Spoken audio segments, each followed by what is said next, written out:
Christian. Thank you for your time. Nice to have you.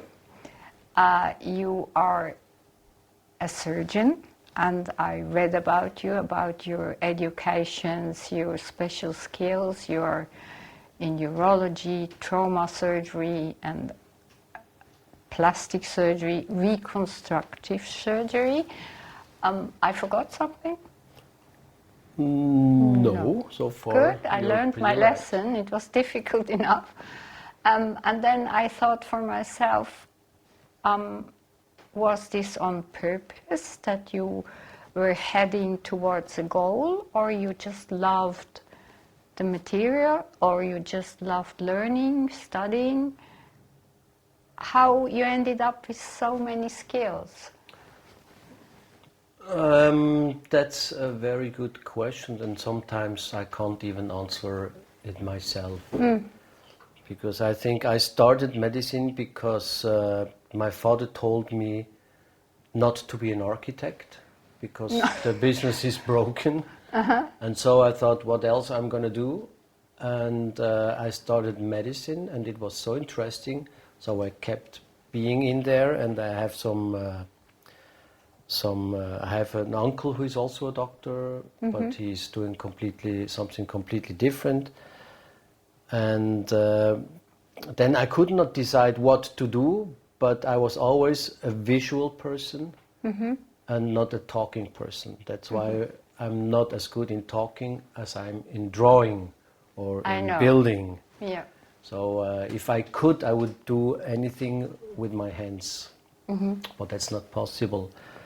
And we have so many interesting fields in medicine, but for me the most interesting or the most impressive was when we did surgery on a person who was really sick. Yeah. And there was maybe an emergency or whatever, and my boss fixed it, and then he closed it, and it was ugly. And so the patient wakes up and says, "Thank you very much for saving my life." But he looked down at him and said, "But what is this?" So it was very ugly. But he saved his life. And my professor, my teacher told me, well, it's more important that the inside is right. But I said, but the patient cannot see the inside. He just looks at the outside. So that was a very important thing for me to go into the direction I am now. And for this direction, I needed to have several skills like traumatology, like orthopedic surgery, and then, of course, at the end, the plastic surgery. And the irony is you ended up as an architect on human bodies. Yes, absolutely. You closed the circle. Absolutely, absolutely. And I don't know if I would have been a good architect. I don't know if I am a good plastic surgeon. I know. Thank you. But I love what I do. And honestly, I think it's always a great honor to make your hobby to your profession. Yeah. And that's what I'm doing. Every morning when I wake up, I love to go to work because I know there is some very interesting stuff coming up upon me. I meet interesting people. Every patient is something new, so you don't have like skills you can use on every patient. So every time you do something, it's a new thing. It's a new project. And I know out of experience that you are not only a great surgeon, but you're one of these doctors, they really care. Well, I try to. No, you are, because I remember very well, I called you once 6 o'clock in the morning because I was in such a pain. You came back to me, you did the right diagnosis, you told me what to do, and that's a friend. Helping, being sensible, sensitive, and empathetic. So that's the way you're special. And I think when we are looking for reasons for success, all the interviewees we had, it comes down to empathy. Well, I think that is a very important thing because an operation or a surgery, it's not only a project, it's a way you go, it's a teamwork. Yeah. You can be the best surgeon when the patient is not following your rules. He can ruin everything. Yeah. Or when you are not following your own rules, it's going to be a disaster. Yeah. So I think it's always a teamwork, and when one part of the team has a problem, you try to help because you're as good as your partner is. And in my opinion, every patient is kind of a partner. So Yeah. you're going through into a partnership for a decent time. And that's why it also often comes out that a patient becomes a friend. And this is something very meaningful to me. Yeah. And when we are talking about reconstruction, there you are an architect, and there you need your vision. How should be the outcome? You have your picture in your head. So you need to know the human body, but also you need inspiration and talent. So where do you get your inspiration from? I think honestly, either you have it or you don't have it. Yeah, that's what I think. That's why I said I don't know if I could be a good architect, because I think I can be a better doctor than an architect, because I see what other people doing with their skills and building houses, which I could never do. They have ideas, I don't see them. But if I look at the human body, I can exactly tell how it should be, how it can work. And that's also why I said every patient is a new project. Yeah. So you have something, and maybe a person is coming out of an accident, is coming out of bad surgery, is coming out with some other issues. You have to fix it, and then you have to start to think, how can I do that? And you can read 100 books. It will not help you as long as you don't see it, what the patient needs. Yeah. So that's why I'm not a fan of reading all the books, and I'm not a fan of listening what other people do. I'm a fan of trying to find out myself what's the best solution. Sometimes it works pretty well. Sometimes you have to work a little bit more. But you have to learn the basic skills, of course. Well, that's all your education. Absolutely. And when you have them, then you really have to figure out, is this profession made for me? Because you have to work with your eyes. And you have to understand what is important for the patient, not what is important for you. So what does the patient want? And to read that, and to give the patient what he is expecting. That's the most important thing in plastic surgery. Not performing what your skills are because you learned it from someone. Maybe you learned how to do a perfect nose, but this nose doesn't fit into this face of this patient. Yeah. So you have to rethink, what can I do differently? I think that's the important point for your success also, that you listen. You listen to the patients, because sometimes somebody is very upset about, I don't know, about his ears, and he has a really huge ugly nose he doesn't care about. So it's important to get the point of the patient. Absolutely, and never help or never point a patient on a problem he does not have. Yet. So yet, yes. I've heard one of my friends say to me that when the door opens to his office, he can tell what the patient wants. And I said, but that's what you want, not what the patient wants. So I think I've learned a lot out of this sentence, because I think it's really very important not to tell the patient what he needs, unless he's asking, but just how you can help with his problem. Yes. And that's it. As you said, if you want to fix his ears, let's stay with the ears. Yes. Because he has no problem with the nose. All good. All good. Yeah. All good.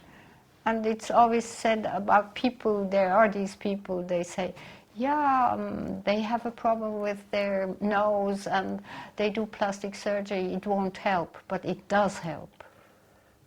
Yes, for this I have also a very interesting example, if I might tell it to you. Yeah. I had a girl, I think she was 28 or 29, doesn't matter, and she came to me with her father, and she was pretty. And then the father told me her story, and he said, she's born with very thin arms, very thin legs, but with a lot of fat around her hips. And from 23 or 24, 5 years on, she went to the psychiatrist.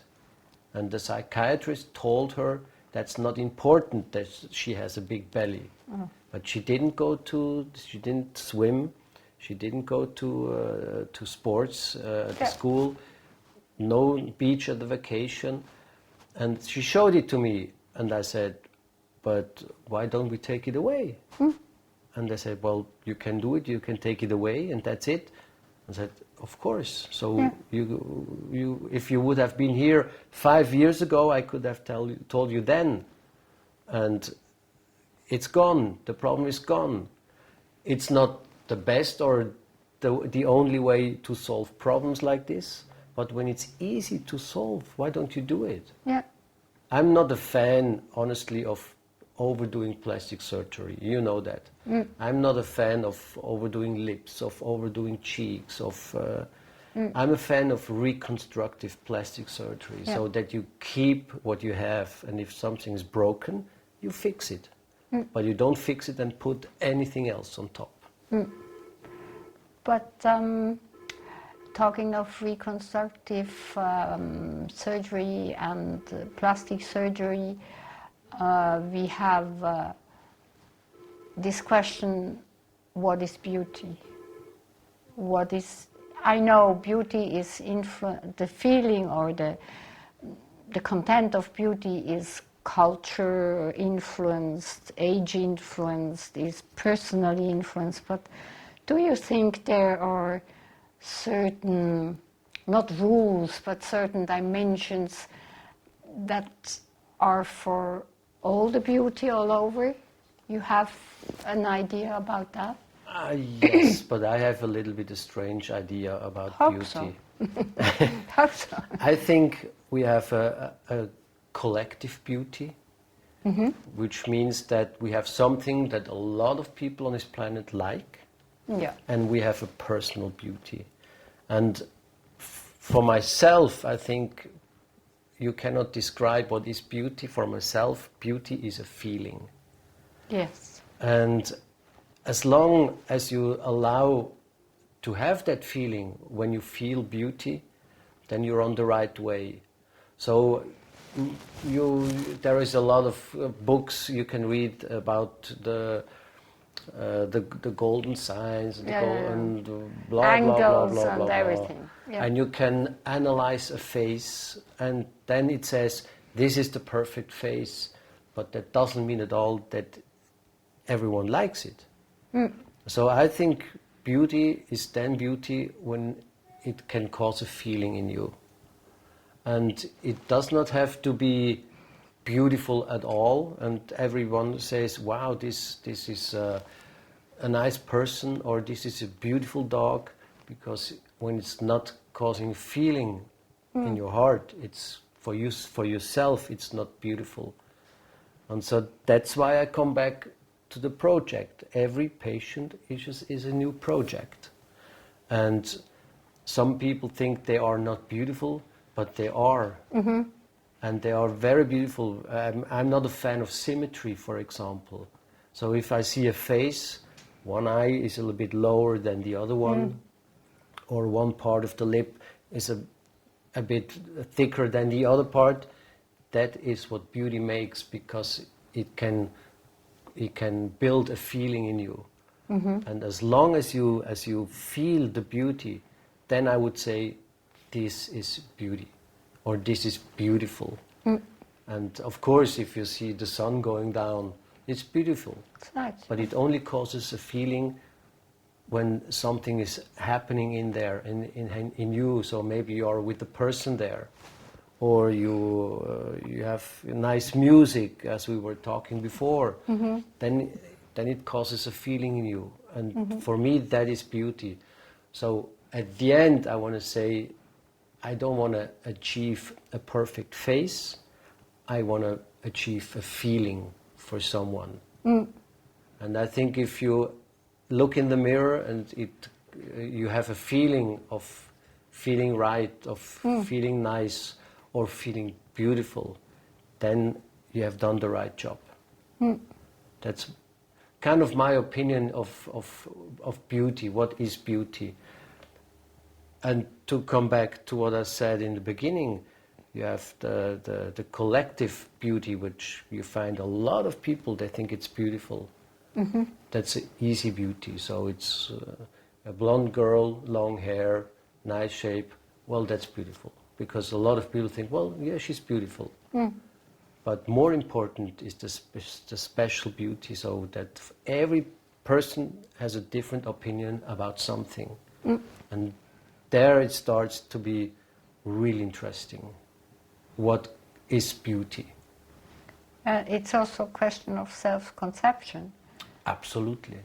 If I have a good self-conception, I feel beautiful. Absolutely. I feel good, and I smile easier, and I am self-confident more. Absolutely. And I think that's the point. And it's also a question, what you said, there are things they have to provoke a feeling or an emotion. And you know my dog, for example. If you look at my dog closely, he is really ugly. He's really ugly. He has this nose sticking out, teeth that are in all directions, the eyes are not correct, the breeder is desperate. But everybody says to me, "Ah, you have such a beautiful dog." Well, see, that's exactly what I mean. Yeah. And as long as, I mean, you can make a person ugly by telling this person that your nose is too big, yeah. your eyes are not nice, your face is round, whatever, and this person will start to think she's ugly, although she's very beautiful to someone else. So I think it's for me, beauty has always to do with feelings. And I think it's kind of the same way like the music we were discussing before. Yeah. And if it does not cause any feeling in you, you don't think it's beautiful, and that's very okay. Yeah. So if there is another person who doesn't like the look of this lady, that's fair enough. I think people in this century, they always think they have to fit everywhere and they have to please everyone. And I think that's completely the wrong way. So I think the most beautiful thing is when you have a person which is not perfect, which is not completely symmetric, but she likes herself or he likes himself. Yeah. And then you can see the beauty. And that's what's most important. Also when we do plastic surgery or we do reconstructive surgery, we don't try to achieve completely what was before, but something like that, because you cannot, if you have a destroyed face or you have an accident or whatever, it can never be like before. But you don't have to achieve the full symmetry or the full golden rules. Yeah. So it just has to be nice and beautiful, and that it has to cause a feeling. It's also about harmony, and harmony has not to be symmetry. Absolutely. And if you go with a measurement into a face and says this has to be here and this has exactly to be angles here, and all and that angles we and the distances, of course it looks nice, but it will never cause a feeling. And we had also this phrase of the imperfection of the perfection of nature. Absolutely. Nature is never perfect. Absolutely. That's Never a word perfect. could be from me, the perfect imperfection. Yes. That's something really beautiful. Yeah. And people who have an imperfection and do not know it, but they are being attractive to other people, so that's something really nice. And unfortunately, a lot of young people try to look the same, like they look on Instagram, they Yes. look on horrible, and all look the same. I don't know if this is a good way we're going, but I mean, it's the next generation. Yeah.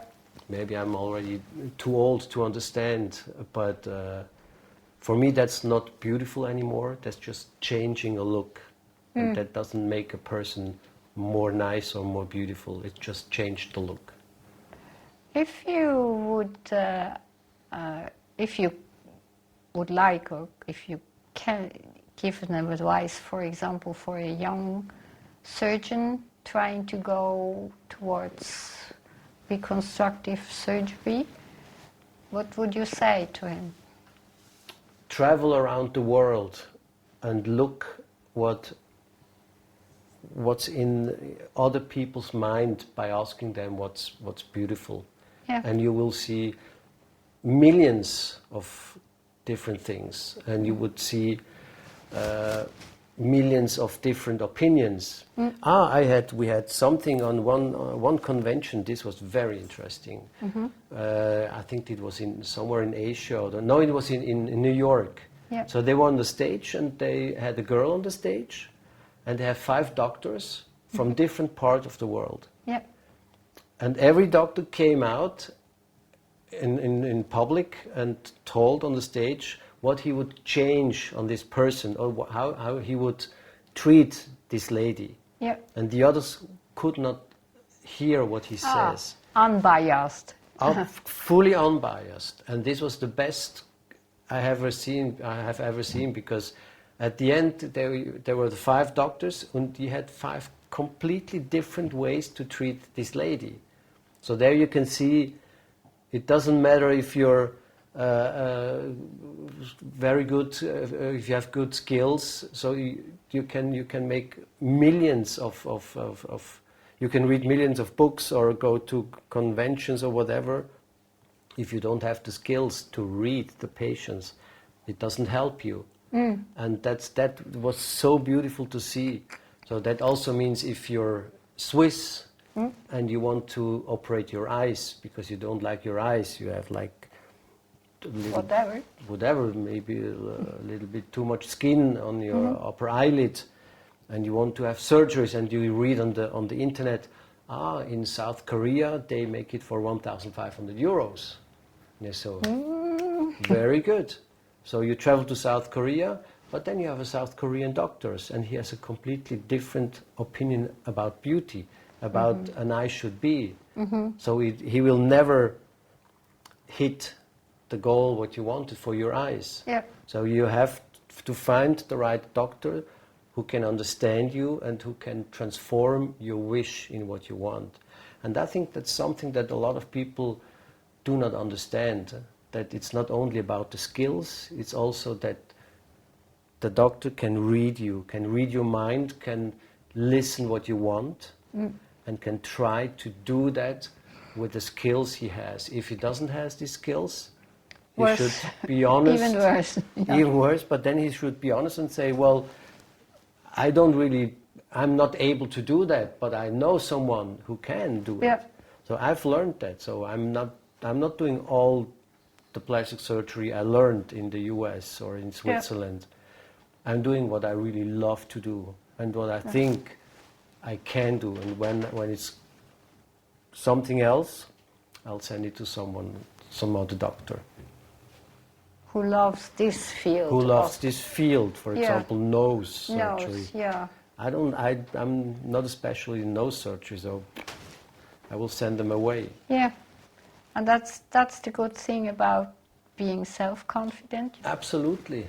And you know what is a Tante Emma Laden? Of course. But you get many things, but nothing good. Yes, you can have everything actually, but nothing really works. Yeah. And well, some maybe do, but I think especially best you go to a specialist who is only doing this part of the body and trying to do his best there, because you cannot do 100 nose jobs per year, and at the same times breasts or something. Breast surgery, Yeah. and at the same time 100 facelifts. So you have to concentrate a little bit. Yeah. And then, of course, we have the problem of the profession surgeon, that every surgeon thinks he's the best. Yeah. And then you have to take a step back and really try to come a little bit down and only do what you're able to do and what you think you can do it really good. But yeah, I was thinking about this problem too, but I can see the point when you are saving lives, for example, the whole day, or doing nice nose jobs and everything. You lose the relation to the normal world, and you are in your bubble, and there you are very good, and then you just get overconfident. Yeah, that's a big problem, and I know it because I am a surgeon and I had to learn it as well. If a patient is coming to you and said, "Can you please operate my ears, or can you please help me with this?" You first say, "Yes, I can help you," and then you start to study. How can I solve this problem? Instead, to be honest and say, "Listen, I'm probably not the best for the job, but I have someone who is better than me, and I can help you with finding this doctor." It's a question of networking also, that you know the very best in his own field. Absolutely, absolutely. That's important. Yes, and it's, of course, it's, I mean, it's always, surgeons are always proud Yeah. in what they do, so it's very hard to jump over your shadow to Yeah. say, that's maybe nothing for me. Yeah, that's and it's a question of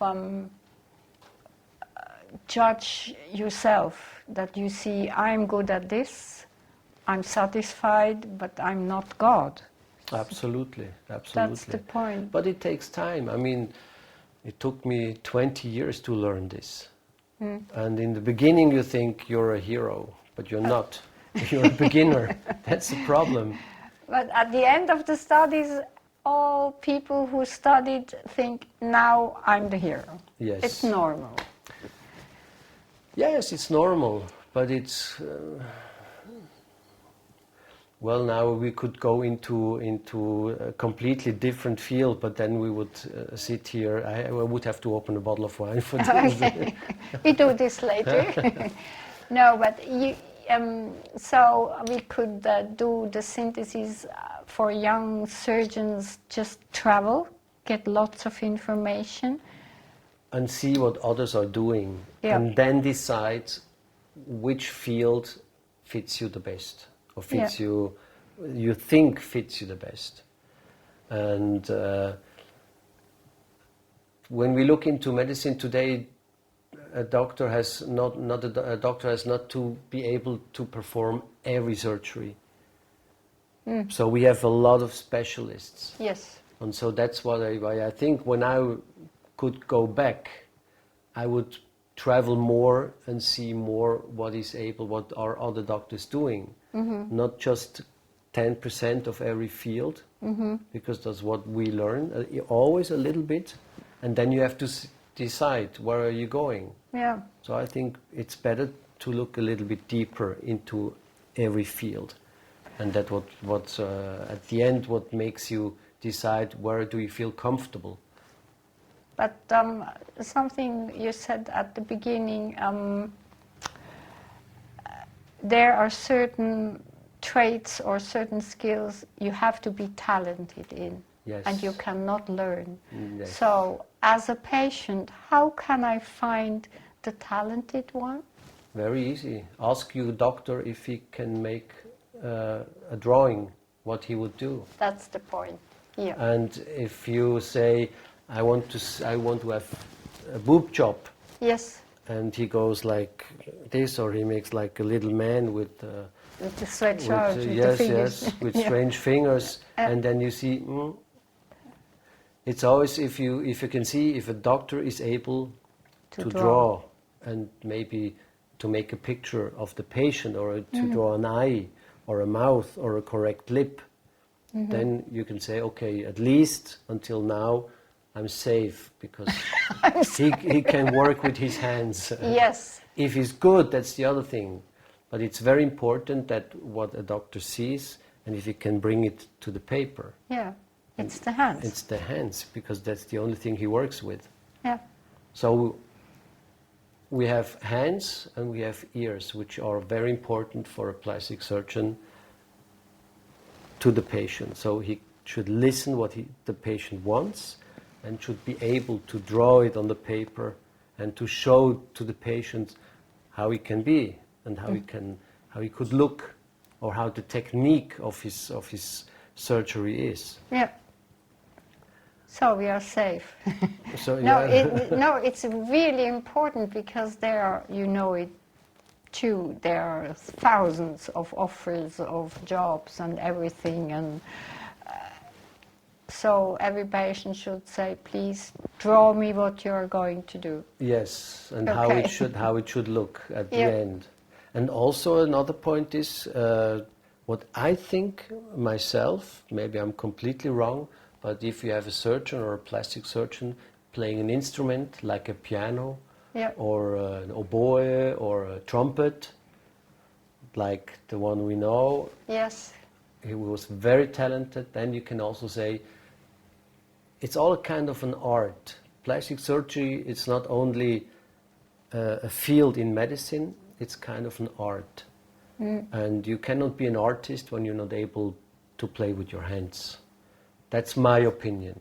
No, that's really interesting, because we had an interview with a very successful, very educated young woman, very successful, and she insisted that before she had a career as a violinist, and she had to stop because she had difficulties with the hands, and she said the most important of her life she learned there: discipline, going through, sticking to your vision, and it trains the brain.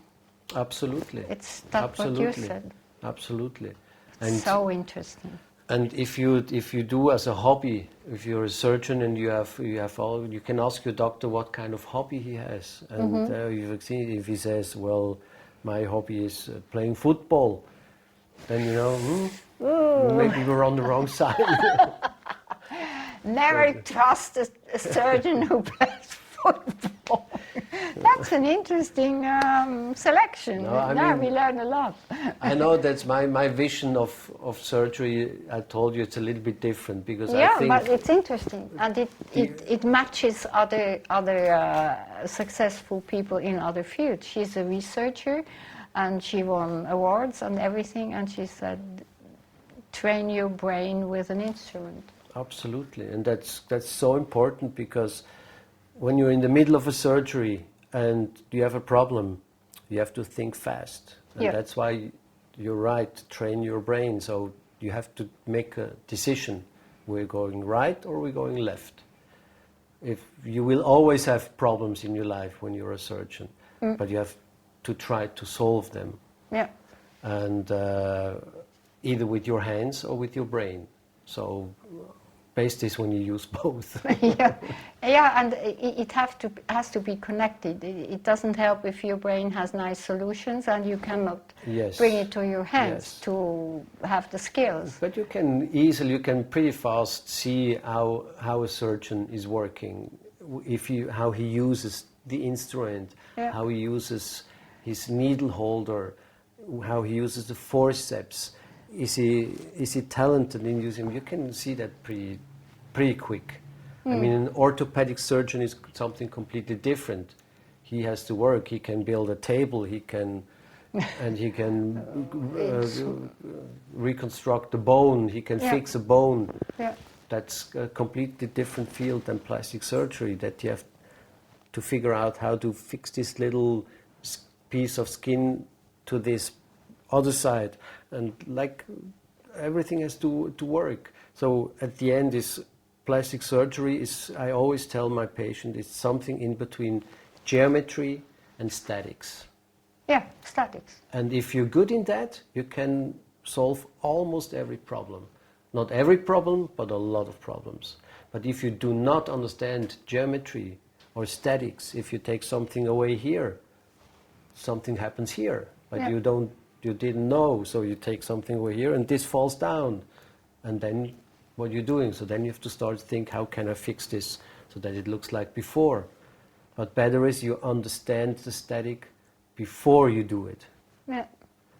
So that's why I think plastic surgery is very, very close to architecture. Yeah, that's what I was thinking at the moment, how we should call you, an architectural surgeon, sort of that. Or a surgeon in architecture. No, it's really matches.